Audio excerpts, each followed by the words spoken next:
नमस्ते। मैं doctor Meenakshi Jangid hospital Nawalgarh से।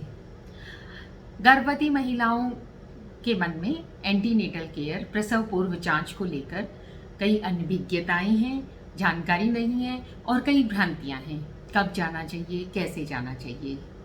एक खुशी की किलकारी आपके आंगन में गूंज रही है। कैसे पता चला? मासिक धर्म ऊपर चढ़ा, जी मितलाना, चक्कर आना, इस तरह के अगर लक्षण होते हैं तो हम बाजार से एक प्रेगा किट या प्रेगनेंसी कार्ड टेस्ट के नाम से लाकर उसे घर पर कर लेते हैं। 2 रेड लाइन आती हैं। अब हमारे मन में सवाल आता है कि अब क्या करना चाहिए। अब आपको तुरंत अपने किसी विशेषज्ञ चिकित्सक से सलाह लेनी चाहिए, अस्पताल जाना चाहिए और आगे की प्रसव पूर्व जांच के बारे में जानकारी लेनी चाहिए। एंटीनेटल केयर क्या है? प्रसव पूर्व जांच यानी कि डिलीवरी से पूर्व जो भी हम जांच करते हैं, केयर माने देखभाल, और उसे हम सुरक्षित प्रसव के लिए तैयार करके सुरक्षित जच्चा बच्चा के लिए हम एक अपना गोल होता है उस तक पहुंचते हैं। वो जो देखभाल कही जाती है वो एंटीनेटल केयर कही जाती है। कब करवानी चाहिए? जैसे ही हमें पता चला कि हमने गर्भ धारण किया है, प्रेगनेंसी टेस्ट हमने कर लिया, पॉजिटिव आया, हमें तुरंत हॉस्पिटल जाना चाहिए। तुरंत हॉस्पिटल जाकर विशेषज्ञ चिकित्सक से राय लेनी चाहिए और अपना पंजीकरण कराना चाहिए। वहाँ क्या किया जाता है? आपका जनरल एग्जामिनेशन किया जाता है, आपका blood pressure, temperature, respiration, heart, lung, आपका बॉडी वेट कि कितना है, सारी आपका जनरल फिजिकल एग्जामिनेशन किया जाता है। फिर उसके बाद आपकी कुछ जांचें होती हैं, जैसे ब्लड ग्रुप और इन्फेक्शन प्रोफाइल। उसमें यूरिन कंप्लीट है, जिसमें यूरिन कंप्लीट में आपके इन्फेक्शन तो नहीं है या किसी प्रकार का प्रोटीन वगैरह तो नहीं आ रहा अगर आपका बीपी ज़्यादा है। उसके बाद इन्फेक्शन प्रोफाइल में VDRL, HBsAg, hepatitis B, HIV और HCV जांचें करवाई जाती हैं। आपका ब्लड शुगर OGTT से जांचा जाता है। कई बार हेरिडिटी डायबिटीज़ होती है तो वो भी शुरू में पकड़ में आ जाती है। तो ये सब जांचें आपको क्या बताएंगी? आपका निर्धारित करेंगे कि आपकी प्रेगनेंसी नॉर्मल है या हाई रिस्क प्रेगनेंसी में आती है। इसी प्रकार सोनोग्राफी, ताकि पता चले कि प्रेगनेंसी सही जगह पर है, यूट्राइन है, एक्टोपिक तो नहीं है। उसके अलावा सोनोग्राफी कब कब होनी चाहिए, उसकी क्या क्या इम्पोर्टेंस है, ये मैंने एक अलग से वीडियो बनाया है।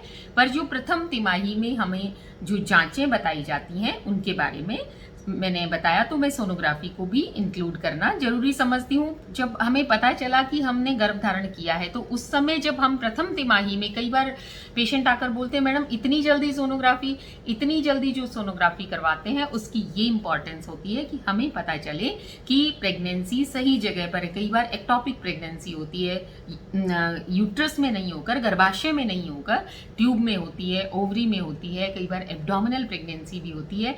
तो वो आगे जाकर एक सीरियस कॉम्प्लिकेशन भी डेवलप हो सकती है। उसको अवॉइड करने के लिए प्रथम तिमाही में हमें सोनोग्राफी की आवश्यकता होती है। और पेशेंट्स के दिमाग में कई बार आता है कि इतनी सारी जांचें हमें क्यों ऑफर कर दी गई, जिसमें सबसे पहले CBC कंप्लीट ब्लड काउंट है, आप कहीं एनीमिक तो नहीं है, खून की कमी तो नहीं है, ब्लड ग्रुप की जांच करवाते हैं, आपका ब्लड ग्रुप कहीं नेगेटिव तो नहीं है, पॉजिटिव है, अगर नेगेटिव है तो वो भी एक उसकी अलग से NTD इंजेक्शन लगना, उसकी जानकारी देना। और RH नेगेटिव ब्लड जो होता है वो बहुत रेयर अवेलेबल होता है, ब्लड बैंक में भी उतना नहीं, तो पेशेंट को उसके बारे में थोड़ी जानकारी दी जाती है। उसके बाद यूरिन कंप्लीट, अगर यूरिन में इन्फेक्शन है तो वो पेट में दर्द, abnormal bleeding, preterm abortions, preterm delivery, इस तरह की कॉम्प्लिकेशंस पैदा कर सकता है।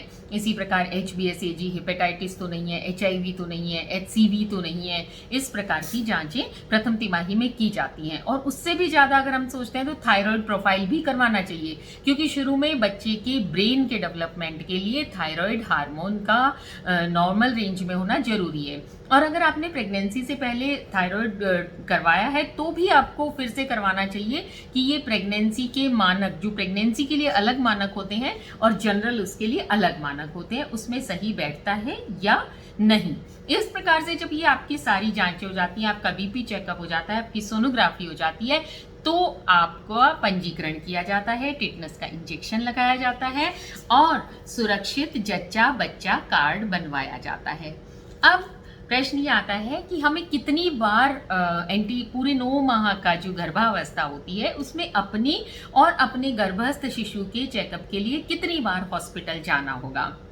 तो देखिए, वैसे 7 माह तक आपको हर महीने अस्पताल में जाकर अपनी जांच करवानी चाहिए।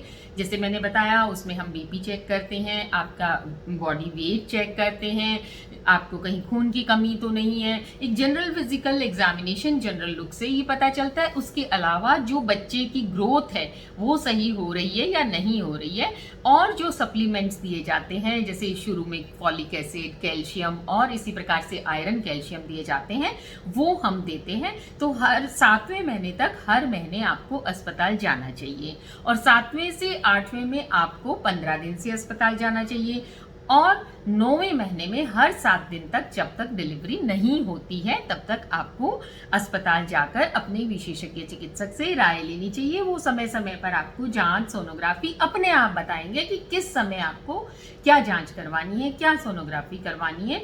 अगर आपकी प्रेगनेंसी नॉर्मल है तो इतनी जांचें जरूर, और इसके अलावा अगर आपको कोई जांच करवानी है तो वो भी आपको आपके जो महिला चिकित्सक हैं वो आपको बताएंगी। अब बात आती है कि अगर आप इतनी बार नहीं जा सकते, कई बार पेशेंट बोलते हैं कि इतनी बार नहीं अफोर्ड कर सकते दूर, तो कम से कम 4 एंटीनेटल विजिट की आप गांठ बांध लीजिए। पहली प्रथम तिमाही में जब आपको पता चला कि आपने गर्भ धारण किया है, अपना पंजीकरण करवाइए, सुरक्षित जच्चा बच्चा कार्ड बनवाइए। दूसरा 4 से 6 माह के बीच में, तीसरा चेकअप आपका 7 से 8 माह के बीच में, और चौथा और आखिरी 9वें महीने में।